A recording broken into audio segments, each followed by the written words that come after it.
from the heart of where innovation, money, and power collide. In Silicon Valley and beyond, this is Bloomberg Technology with Emily Chang.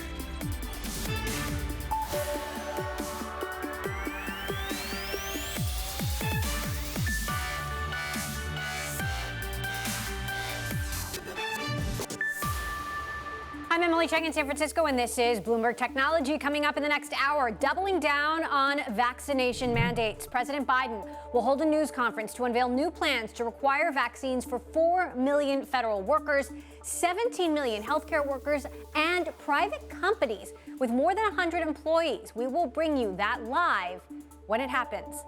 Plus, could an ESPN sportsbook be a total touchdown? ESPN chair Jimmy Pitaro thinks so. Our exclusive conversation with him as the NFL season kicks off. And Google started it with Google Glass. Snap has its Snap Spectacles. Can Facebook's partnership with Ray-Ban finally take smart glasses mainstream? We'll debate that question. But first, we await President Biden, who is due to speak this hour about his plans to stop the spread of the Delta variant and boost COVID vaccinations nationwide. President Biden expected to announce a requirement that all executive branch employees and federal contractors be vaccinated. We just got the 2-minute warning, so we should be expecting the president to come out momentarily. He will also, as we understand it, call for the Labor Department to require companies with more than 100 employees to mandate vaccines or testing. And it doesn't stop there. The TSA will double fines for those who refuse to wear masks on U.S. flights. And President Biden is walking out now. Let's take a listen in. Where we are in the battle against COVID-19, the progress we've made, and the work we have left to do. And it starts with understanding this. Even as the Delta variant COVID-19 has been hitting this country hard, we have the tools to combat the virus. If we can come together as a country and use those tools, if we raise our vaccination rate, protect ourselves and others with masking, expanded testing, and identify people who are infected, we can and we will turn the tide on COVID-19. It'll take a lot of hard work. It's going to take some time. Many of us are frustrated with the nearly 80 million Americans who are still not vaccinated, even though the vaccine is safe, effective, and free. You might be confused about what is true and what is false about COVID-19. So before I outline the new steps to fight COVID-19 that I'm going to be announcing tonight, let me give you some clear information about where we stand. First, we've made considerable progress in battling COVID-19. When I became president, about 2 million Americans were fully vaccinated. Today, over 175 million Americans have that protection. Before I took office, we hadn't ordered enough vaccine for every American. Just weeks in office, we did. The week before I took office on January 20th of this year, over 25,000 Americans died that week from COVID-19. Last week, that grim weekly toll was down 70%. And then 3 months before I took office, our economy was faltering, creating just 50,000 jobs a month. We're now averaging 700,000 new jobs a month in the past 3 months. This progress is real. But while America is much in better shape than it was 7 months ago when I took office, I need to tell you a second fact. We're in the tough stretch, and it could last for a while. Highly contagious Delta variant that I began to warn America about back in July spread late summer like it did in other countries before us. While the vaccines provide strong protection for the vaccinated, we read about and hear about and we see the stories of hospitalized people on their deathbeds among the unvaccinated over the past few weeks. This is a pandemic of the unvaccinated. And it's caused by the fact that despite America having unprecedented and successful vaccination program, despite the fact that for almost 5 months, free vaccines have been available in 80,000 different locations, we still have nearly 80 million Americans who have failed to get the shot. And to make matters worse, there are elected officials actively working to undermine the fight against COVID-19. Instead of encouraging people to get vaccinated and mask up, they're ordering mobile morgues for the unvaccinated dying from COVID in their communities. This is totally unacceptable. Third, if you wonder how all this adds up, here's the math. The vast majority of Americans are doing the right thing. Nearly 3/4 of the eligible have gotten at least one shot, but 1/4 has not gotten any. That's nearly 80 million Americans not vaccinated. And a country as large as ours, that's 25% minority. That 25% can cause a lot of damage, and they are. The unvaccinated overcrowd our hospitals, are overrunning emergency rooms and intensive care units, leaving no room for someone with a heart attack or pancreatitis or cancer. And fourth, I want to emphasize that the vaccines provide very strong protection from severe illness from COVID-19.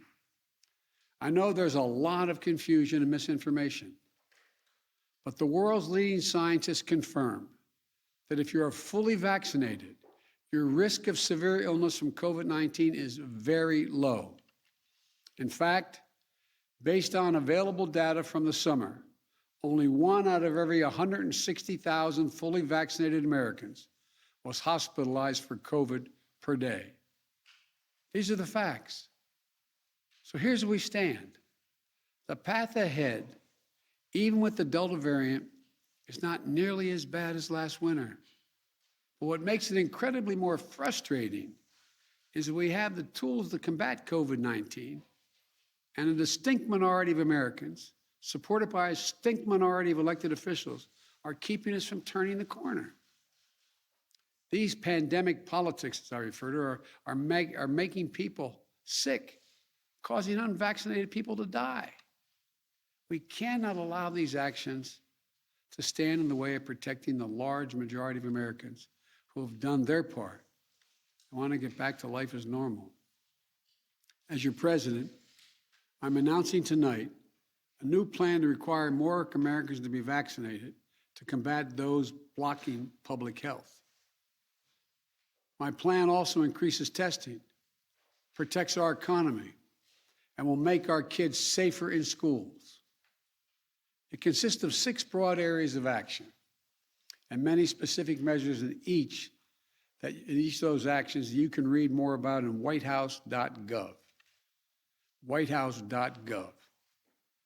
The measures, these are going to take time to have full impact. But if we implement them, I believe, and the scientists indicate, that the months ahead we can reduce the number of unvaccinated Americans, decrease hospitalizations and deaths, and allow our children to go to school safely and keep our economy strong by keeping businesses open. First, we must increase vaccinations among the unvaccinated with new vaccination requirements. With nearly 80 million eligible Americans who have not gotten vaccinated, many said they were waiting for approval from the Food and Drug Administration, the FDA. Well, last month, the FDA granted that approval.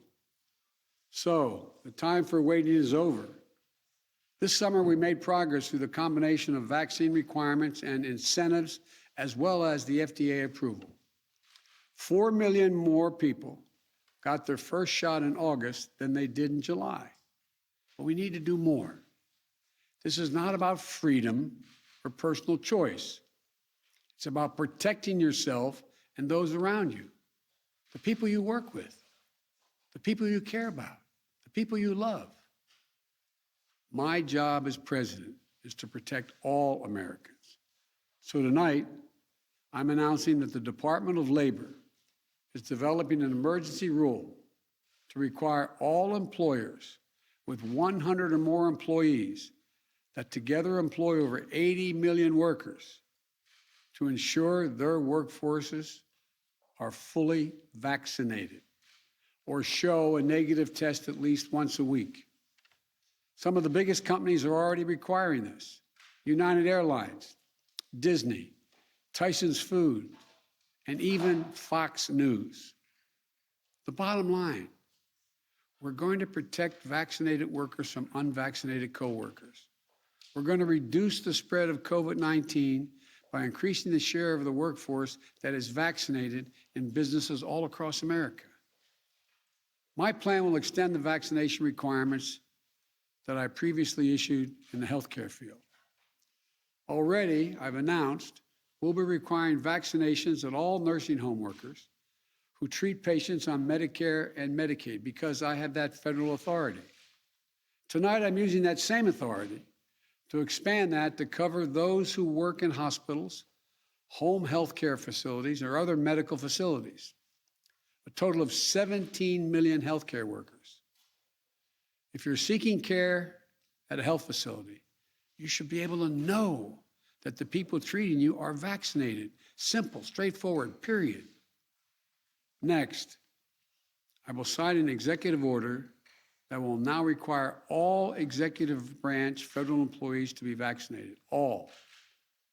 And I've signed another executive order that will require federal contractors to do the same. If you want to work with the federal government and do business with us, get vaccinated.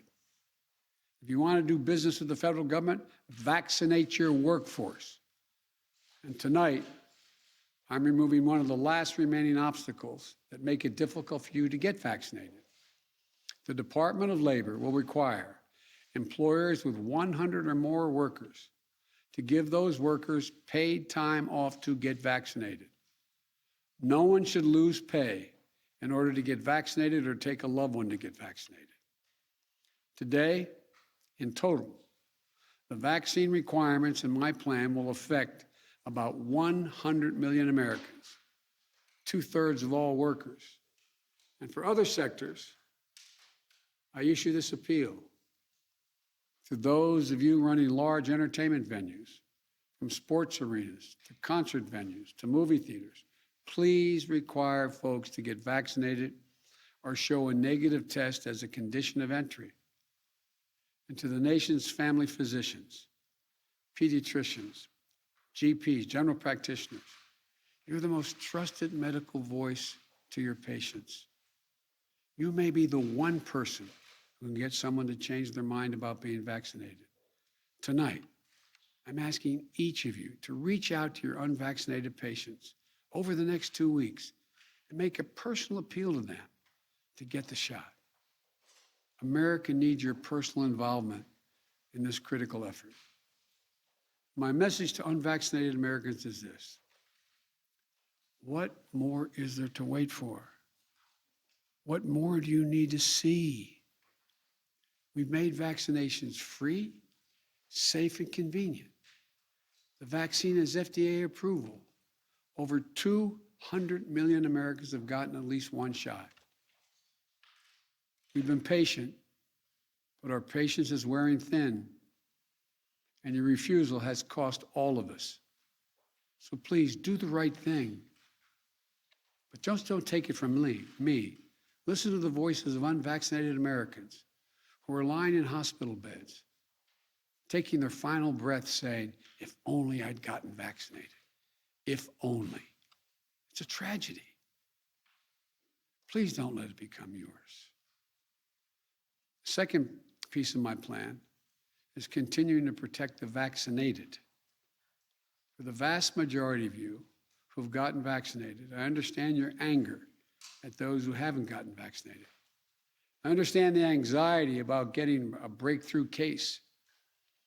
But as the science makes clear, if you're fully vaccinated, you're highly protected from severe illness, even if you get COVID-19. In fact, recent data indicates there is only one confirmed positive case per 5,000 fully vaccinated Americans per day. You're as safe as possible, and we're doing everything we can to keep it that way. Keep it that way. Keep you safe. That's where boosters come in. The shots that give you even more protection than after your second shot. Now, I know there's been some confusion about boosters, so let me be clear. Last month, our top government doctors announced an initial plan for booster shots for vaccinated Americans. They believe that the booster is likely to provide the highest level of protection yet. Of course, the decision of which booster shots to give, when to start them, and who will give them will be left completely to the scientists at the FDA and the Centers for Disease Control. But while we wait, we've done our part. We bought enough booster shots, and the distribution system is ready to administer them. As soon as they are authorized, those eligible will be able to get a booster right away in tens of thousands of sites across the country for most Americans at your nearby drugstore and for free.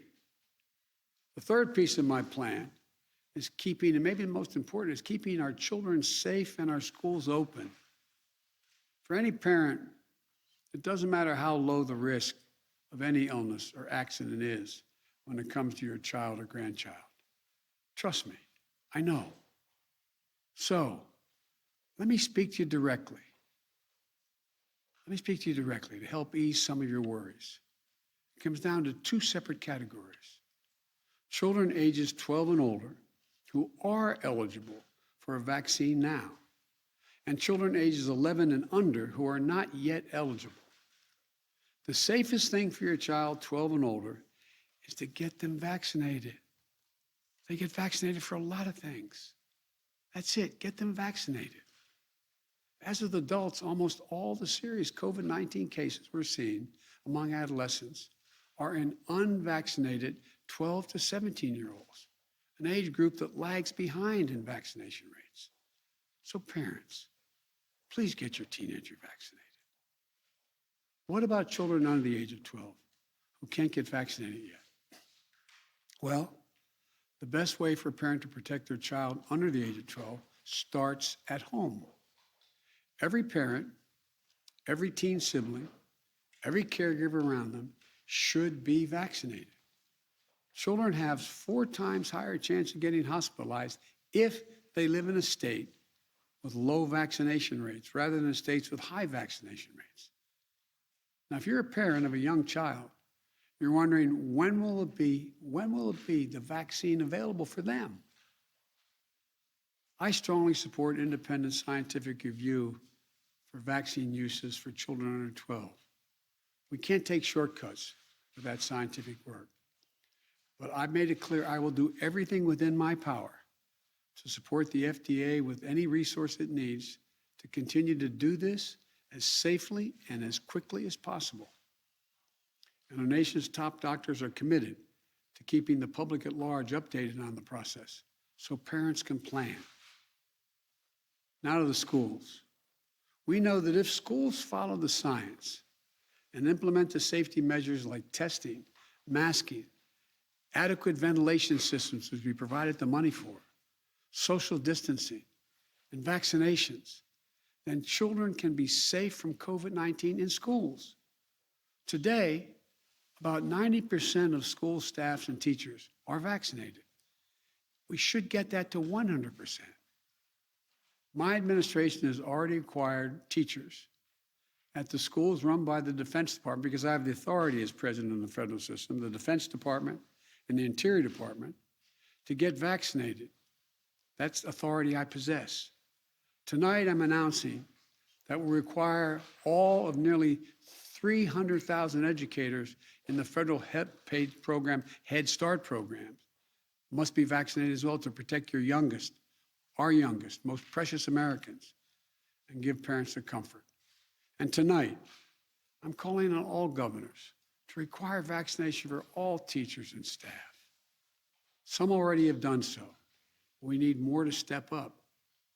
Vaccination requirements in schools are nothing new. They work. They're overwhelmingly supported by educators and their unions. And all school officials trying to do the right thing by our children. I'll always be on your side. Let me be blunt.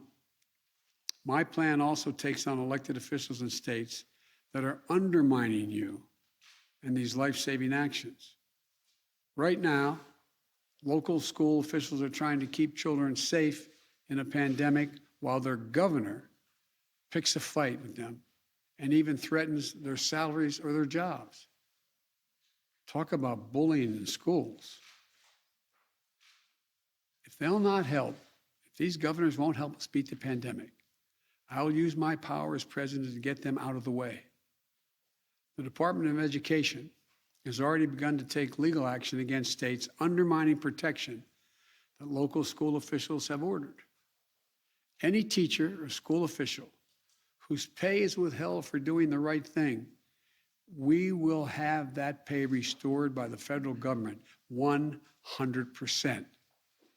I promise you, I will have your back. The fourth piece of my plan is increasing testing and masking. From the start, America has failed to do enough COVID-19 testing. In order to better detect and control the Delta variant, I'm taking steps tonight to make testing more available, more affordable, and more convenient. I'll use the Defense Production Act to increase production of rapid tests, including those that you can use at home. While that production is ramping up, my administration has worked with top retailers like Walmart, Amazon, and Kroger's. And tonight, we're announcing that no later than next week, each of these outlets will start to sell at-home rapid test kits at cost for the next 3 months. This immediate price reduction for at-home test kits for up to 35% reduction. We'll also expand free testing at 10,000 pharmacies around the country. And we're committing $2 billion to purchase nearly 300 million rapid tests for distribution to community health centers, food banks, schools, so that every American, no matter their income, can access free and convenient tests. This is important to everyone, particularly for a parent or a child with a child not old enough to be vaccinated. You'll be able to test them at home and test those around them. In addition to testing, we know masking helps stop the spread of COVID-19. That's why when I came into office, I required masks for all federal buildings, on federal lands, on airlines, and other modes of transportation. Tonight, I'm announcing that the Transportation Safety Administration, the TSA, will double the fines on travelers that refuse to mask. If you break the rules, be prepared to pay. And by the way, show some respect. The anger you see on television toward flight attendants and others doing their job is wrong. It's ugly. The fifth piece of my plan is protecting our economic recovery. Because of our vaccination program and the American Rescue Plan, which we passed early in my administration, we've had record job creation for a new administration. Economic growth unmatched in 40 years. We cannot let unvaccinated do this progress, undo it, turn it back. So tonight, I'm announcing additional steps to strengthen our economic recovery. We'll be expanding COVID-19 economic injury disaster loan programs. That's a program that's going to allow small businesses to borrow up to $2 million from the current $500,000 to keep going if COVID-19 impacts on their sales. These low-interest, long-term loans require no repayment for 2 years and can be used to hire and retain workers, purchase inventory, or even pay down higher-cost debt racked up since the pandemic began. I'll also be taking additional steps to help small businesses stay afloat during the pandemic. Sixth, we're going to continue to improve the care of those who do get COVID-19. In early July, I announced the deployment of surge response teams.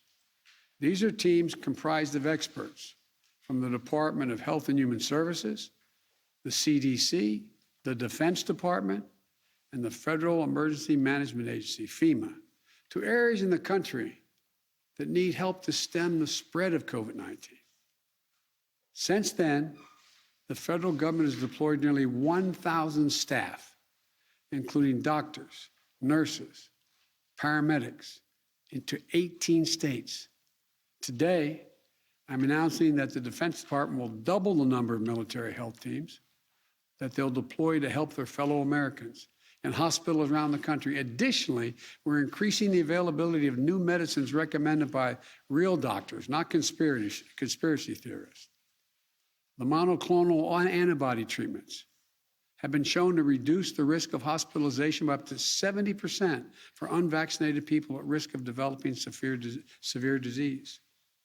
We've already distributed 1.4 million courses of these treatments to save lives and reduce the strain on hospitals. Tonight, I'm announcing we will increase the average pace of shipment across the country of free monoclonal antibody treatments by another 50%. Before I close, let me say this. Communities of color are disproportionately impacted by this virus. And as we continue to battle COVID-19, we will ensure that equity continues to be at the center of our response. We'll ensure that everyone is reached. My first responsibility as president is to protect the American people and make sure we have enough vaccine for every American, including enough boosters for every American who's approved to get one. We also know this virus transcends borders. That's why even as we execute this plan at home, we need to continue fighting the virus overseas, continue to be the arsenal of vaccines. We're proud to have donated nearly 140 million vaccines over 90 countries, more than all other countries combined, including Europe, China, and Russia combined. That's American leadership on a global stage. And that's just the beginning. We've also now started to ship another 500 million COVID vaccines, Pfizer vaccines, purchased to donate to 100 lower-income countries in need of vaccines. And I'll be announcing additional steps to help the rest of the world later this month. As I recently released the key parts of my pandemic preparedness plan so that America isn't caught flat-footed with a new pandemic comes again, as it will, next month, I'm also going to release a plan in greater detail. So let me close with this. We've made so much progress during the past 7 months of this pandemic. The recent increases in vaccinations in August already are having an impact in some states where case counts are dropping in recent days. Even so, we remain at a critical moment, a critical time. We have the tools.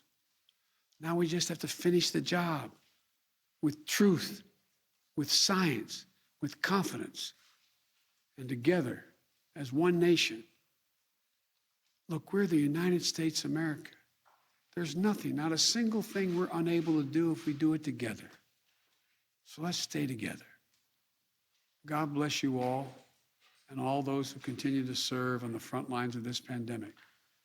And may God protect our troops. Get vaccinated.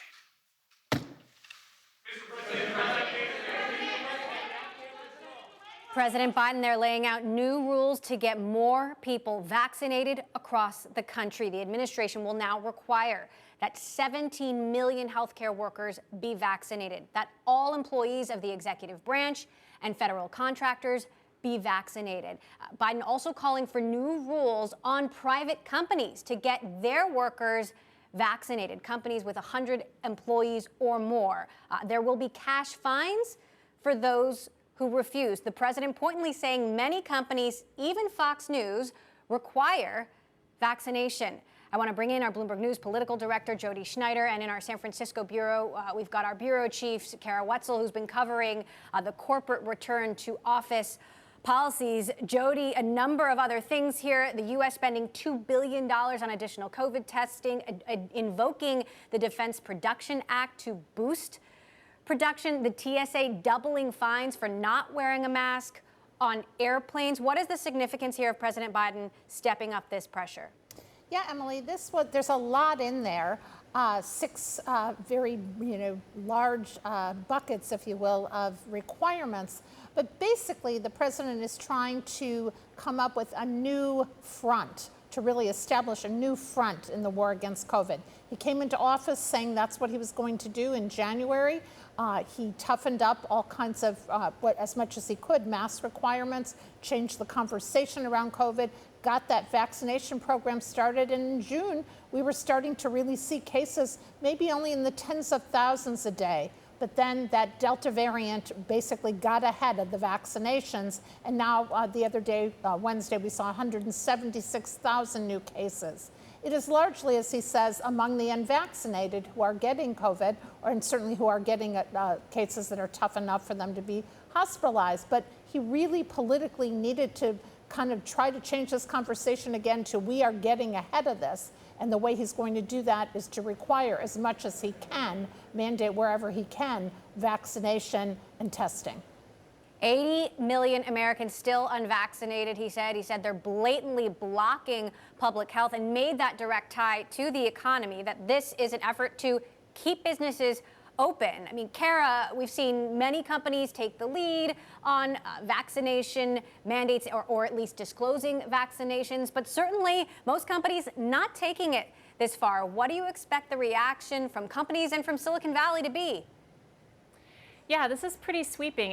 Biden says it'll encompass about 2/3 of workers. And yeah, we did a tally of about more than 100 companies, and it showed it was pretty evenly split in terms of companies requiring any sort of vaccination versus those who are not doing any sort of mandate at all. And that was, before obviously these latest orders have come into play. So, I think we'll see obviously a lot more companies now feel more comfortable to require this of workers now that you have the full force of the president behind you. Anyone who, companies that may have been loath to do this to, cause problems with their workers might now be more comfortable saying, okay, we're going to do these mandates, make them across the board for all employees. A lot of companies have just been doing them, for employees coming to the office, but now it's a much stricter rule, and we'll probably see more private employers fall in line for sure. Jody, what kind of pushback do you expect this to face? I mean, is some of this just said and done? Some of this has yet to be implemented? Yeah, the real question is how much of a difference will it make? Because frankly, most people who are working for the federal government, presumably, and for many of the companies he's talking about, are already vaccinated. It's the others, people who are not necessarily going into an office who have political reasons, and it's become a political football for not being vaccinated.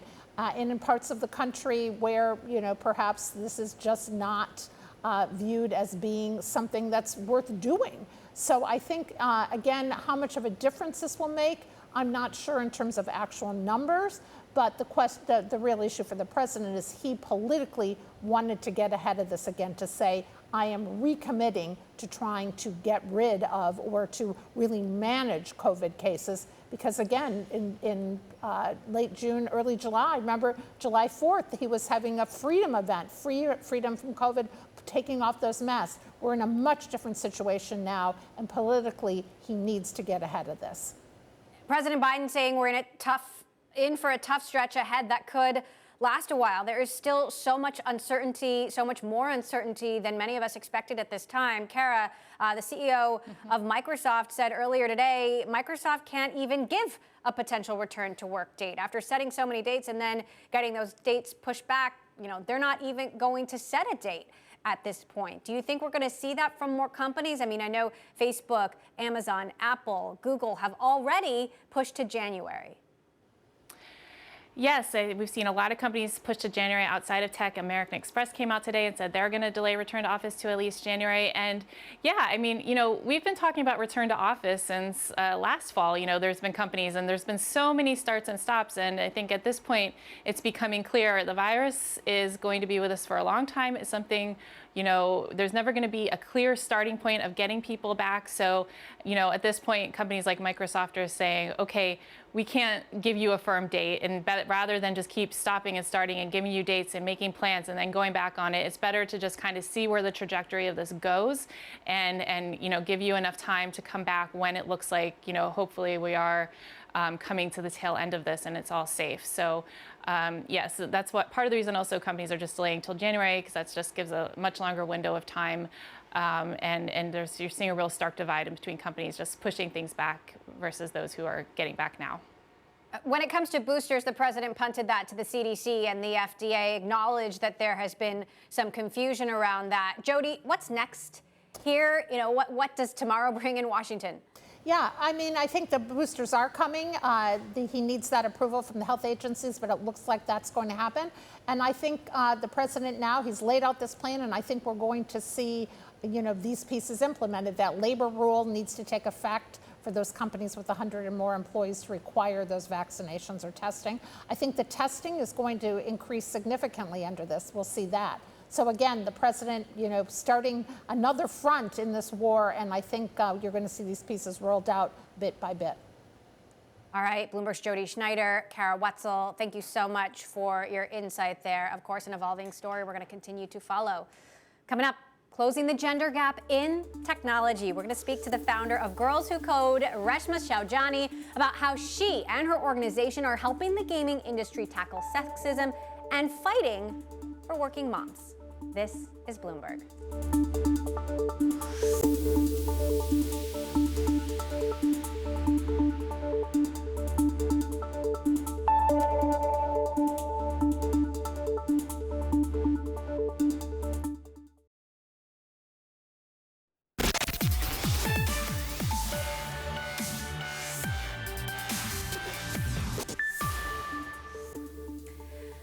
The company known for its upscale exercise bikes and treadmills has now launched a private label clothing brand. The Peloton apparel collection features a mix of men's, women's, and gender-neutral styles. Prices range from $15 to $118. Meantime, the gaming industry has been rocked recently by claims of sexual harassment and discrimination. Activision Blizzard is being sued for allegedly fostering a frat boy culture which excludes female employees. Meantime, Riot Games has been accused of offering secret settlements to women with harassment claims. Now, Riot is looking to level up by partnering with Girls Who Code, a nonprofit organization dedicated to closing the gender gap in technology. Joining us now, Girls Who Code founder Reshma Saujani. Reshma, great to have you with us. So I want to start with the partnership that you have with Riot, the work that you're planning to do with them. How will it work, and what progress do you hope to make? Yeah, well, we've had a long-standing relationship with Riot, before this allegation of what's happening. And, I've been saying for a very long time that so many cultures in tech are broken, and we have so much work to do. And oftentimes the partnerships that we build are because of the female engineers who are in these spaces and say, help us. Like, the only way culture changes is if we infiltrate, and if we have so many women there, and we make up over 30%, of the technology population, like, that's when you change. And that's what we're trying to do. Do you think having more female developers in the gaming industry will help? Absolutely. I mean, listen, I think that having a seat around the table, being able to have so many people tell me, well, I've never worked with a woman before, or who haven't been called out, on their racist or sexist behaviors. And when you have women who are sitting around the table, when you have people around who are sitting around the table, culture changes. There's no way it's going to change without us. And I think that that's what we've seen. Tech companies, when left to their own devices, there's still a bro culture. There's still a good old boy network. And so the only way, we change things is by teaching more girls than we can even count. Well, and it certainly doesn't stop at the gaming industry. I mean, you look at this across corporate America and certainly the tech industry. I mean, why stop at the gaming industry? What other partnerships do you have? What other partnerships could you explore? Look, Girls Who Code, we have about, over 100 partnerships. And we've, I've been the founder of Girls Who Code, run Girls Who Code for the past 10 years. And, and these partnerships have been, critical to increasing the amount of girls who we've taught to code, 450,000. And over the past 10 years, almost 40% of those graduating from computer science courses in college are women. We did that. So change is possible, but it only happens not when there's only just one woman, in the engineering team, or even two women on the engineering team. Like, it is hard to change culture. And that is why we're going to teach so many girls right? That culture has to change. But listen, Emily, I've asked myself this question a million times. Can it change? You know, when you have a culture that from the beginning excludes women, excludes people of color, do we expect them to finally let us in and accept us? I don't know. And the data so far hasn't been that great, right? And so the other thing that we're doing at Girls Who Code is really empowering girls with technology to get them to build the next Uber, the next Google, the next Blizzard, right? And they will build empathetic companies, you know what I mean, that promote equality and that, you know, don't have so many of the same, I think, you know, racist and sexist problems that we see happening over and over and over again. Absolutely. I have always been of the mind that if you can build rocket ships to Mars and connect the world and organize the world's information, then certainly you can hire and promote more women, right? That shouldn't be too hard a problem for these visionary tech folks to solve. I want to move on to your Marshall Plan for Moms because you've gotten a lot of support for this, celebrity support, support from other CEOs. Talk to us about how this works, what the real objective is. Well, you're a mom too, so you know, right, in the middle of COVID, we were like, what is going on, right? Almost all the jobs lost last September were women. 2 million, you know, people left the workforce. 2 million women left the workforce. And the reason that they were leaving were that daycare centers were shut and schools were shut, you know, and we simply didn't have the support that we needed, that America has always treated mothers as their social safety net. And many of us looked up and we said, well, where's the plan? You know, you can't lose all of these women from the labor force and it just be an on and off switch. And suddenly when COVID is over, which we now know is never going to be over, you know, that women will just re-enter. And so Marshall Plan for Moms was saying to, you know, the government, the public sector, the private sector, saying, where's the plan? Like, we need a plan, you know, to shorten the economic recovery for women and for moms.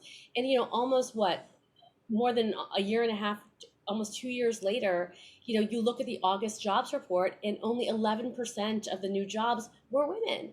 So many moms are looking at the school year and saying it's just as chaotic, you know, it's just as uncertain. And now COVID-19 is affecting children and they are dying. You know, we used to say the silver lining of COVID was that at least the kids aren't getting sick. Well, the kids are getting sick now.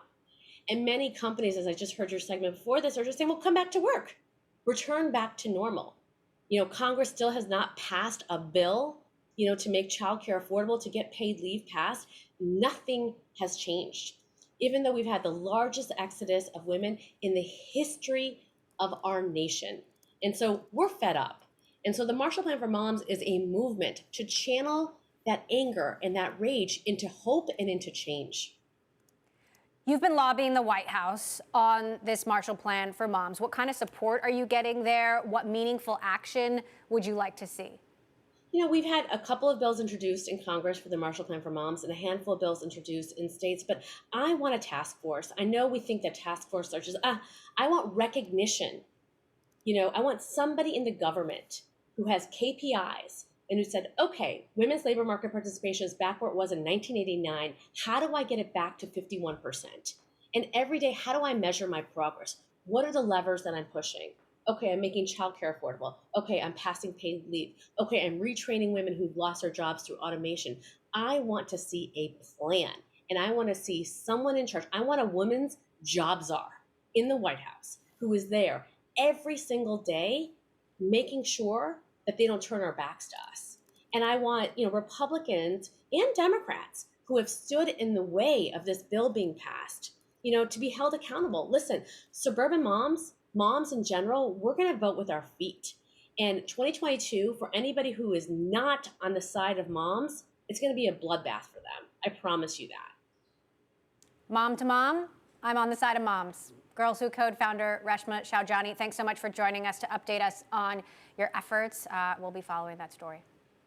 Okay, coming up, as we gear up for the start of the NFL season, I speak with Walt Disney and ESPN sports content chair Jimmy Pitaro about what's ahead for the sports broadcaster and get his response to reports about a sports betting tie-up. My exclusive conversation next.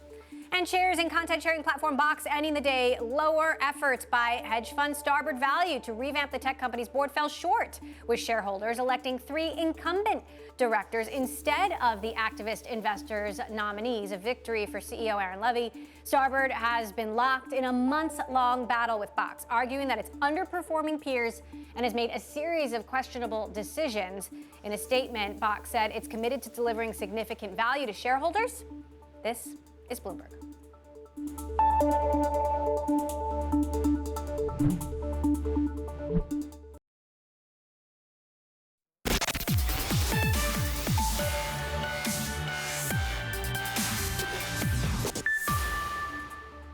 The 2021 NFL season is set to kick off tonight with a face-off between the Tampa Bay Buccaneers and the Dallas Cowboys. Broadcaster ESPN is synonymous, of course, with football and a long list of other sports.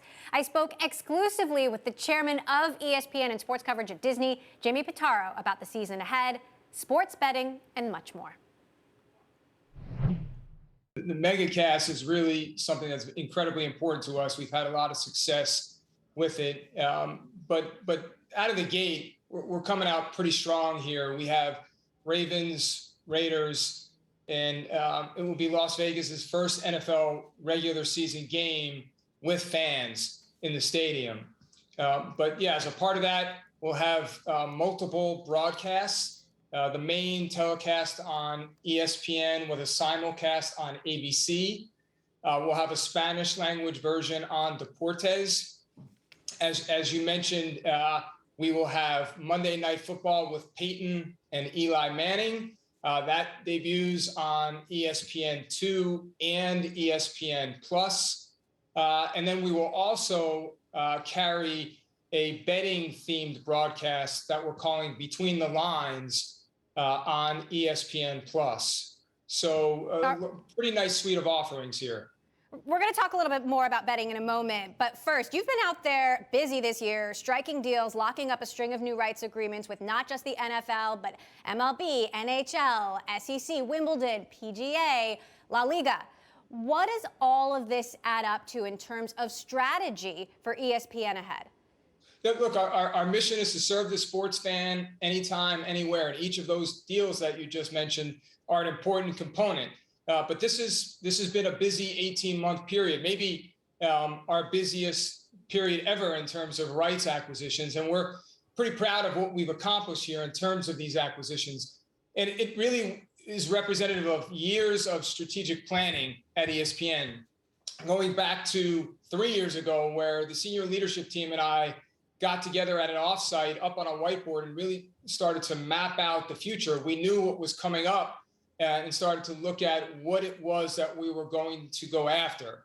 And so these deals, fast forward to today, and these deals really are templates for things to come. And I would also say, Emily, that they really do represent the value that we can bring to the table, the value that we can create for, of course, our enterprise, but the value that we create for fans and also our league partners. And I think if you were to ask our league partners, they would tell you that they really do see the value, not just of ESPN, but of the Walt Disney Company. And the megaphone, what we call the megaphone, that is ESPN, that we bring. Our production expertise, the synergy value that we can provide from the various departments or divisions at the Walt Disney Company. And these deals, just in the aggregate, I think really put the power of Disney and ESPN on display. And we're pretty excited about each of them. And what about ESPN Plus? When are we going to start seeing live NFL games on ESPN Plus? Well, so as a part of the deal that we recently closed, we now do have the rights to stream games on ESPN Plus. That deal will kick in with the 2023 season, and we secured the ability to simulcast those games on ESPN Plus. But again, this coming Monday, we will have 2 different broadcasts, NFL broadcasts made available on ESPN Plus, a betting-themed broadcast and Monday Night Football with Peyton and Eli. So we're already getting going here. Speaking of betting, Jimmy, everyone wants to know about the next deal. The Wall Street Journal is reporting that you are exploring a deal to license your brand to a sportsbook operator a deal worth potentially $3 billion. We're talking about potentially DraftKings, FanDuel, Caesars. How might a partnership like that work? So we believe sports betting is a high growth adjacency that could obviously yield substantial returns for us. And at the same time, this space, this category, we believe can really help us expand our audience, our reach, especially among highly engaged sports fans. And so you've seen this. Our league partners are really embracing sports betting. You know, more and more Americans are able to participate now, and it's, from our perspective, just really natural for ESPN to do the same. As I said before, our mission is to serve the sports fan anytime, anywhere, and that includes the sports betting fan. But just to back up for a second, Emily, sports betting has been a strong and vibrant part of our offerings for a while now. I mean, we've had Sports Center themed segments. We've had dedicated areas within our website, podcasts, regular and recurring shows like Daily Wager. We have a branded betting studio in Las Vegas. We recently struck an odds partnership. We have link out deals with Caesars and DraftKings. You know, we are bringing this all together. We are doing alternative broadcasts, betting themed alternative broadcasts, as I just mentioned on the NFL side, but we also had an NBA themed broadcast last season. And so, look, there's continued momentum in the industry. I think now 24 states plus Washington, D.C. are allowing sports betting, and I think about 15 of them are allowing mobile sports betting. New York is also coming soon. So we just see nothing but opportunity here, opportunity for us to expand our brand, expand our audience, increase fan engagement, and really just address the fact that sports betting has become endemic to the overall experience for the sports fan. So when it comes to a bigger potential deal that everyone is speculating about, is it going to be DraftKings, FanDuel, or Caesars, or more than one? Look, we're exploring the space right now. I can't comment on the Wall Street Journal report or specifically on what conversations we're having. You know, the bottom line is it's got to be the right fit from a brand perspective, the right partner for us. But right now, we are very much in exploratory mode. ESPN Chair Jimmy Pitaro there. You can catch that full interview at Bloomberg.com. And that does it for this edition of Bloomberg Technology. Make sure you tune in tomorrow. We're going to be joined by Affirm founder and CEO Max Levchin, as well as Golden State Warriors star Steph Curry and his wife Ayesha Curry, as the two of them help to bridge the education gap. Yes, you heard that right. Steph and Ayesha right here tomorrow. I'm Emily Chang in San Francisco. This is Bloomberg.